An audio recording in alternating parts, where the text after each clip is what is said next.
मैं दावत देता हूँ पाक फौज के सिपा सालार जनरल कमर जावेद बाजवा निशान इम्तियाज मिलिट्री को कि वो तशरीफ लाएं और आज की इस तकरीब से खिताब करें। आर्मी चीफ का रिटायरमेंट से पहले आखिरी खिताब, बड़े बड़े राजों से पर्दा उठा दिया, साथ ही जाते जाते पाक फौज की आइंदा की पॉलिसी भी दो टोक अल्फाज में बता दी। 70 साल से फौज की मुख्तलिफ सूरतों में सियासत में मुदाखलत है जो कि गैर आइनी है।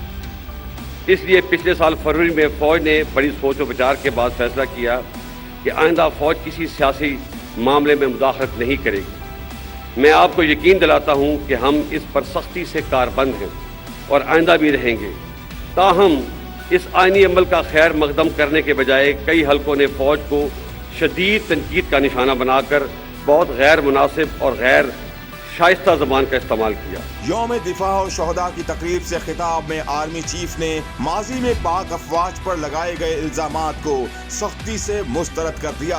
कहा सानहा मशरकी पाकिस्तान फौजी नहीं सियासी नाकामी थी।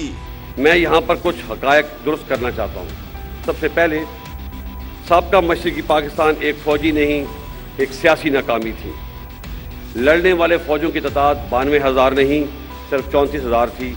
बाकी लोग मुख्तलिफ गवर्नमेंट के डिपार्टमेंट्स में थे और इन 34,000 लोगों का मुकाबला 2.5 lakh Indian army, 2 lakh trend मुक्ति बैनी अगेंस्ट दीज हैवी ऑड्स हमारी फौज बहुत बहादुरी से लड़ी और बेमिसाल कुर्बानियाँ पेश की, जिसका इतराफ़ खुद Indian army chief field marshal Manek Shah ने भी किया है। जनरल कमर जावेद बाजवा का कहना था कि जाली झूठा बयानियां बनाकर मुल्क में हिजान पैदा किया गया, गैर मुनासिब अलकाबात से पुकारा गया। अब इस झूठे बयानिए से राह फरार इख्तियार की जा रही है। एक जाली और झूठा बयानिया बनाकर मुल्क में हिजान की कैफियत पैदा की गई और अभी इसी झूठे बयानिए से राह फरार इख्तियार की जा रही है। सीनियर मिलिट्री लीडरशिप को गैर मुनासिब अलकाबात से पुकारा गया।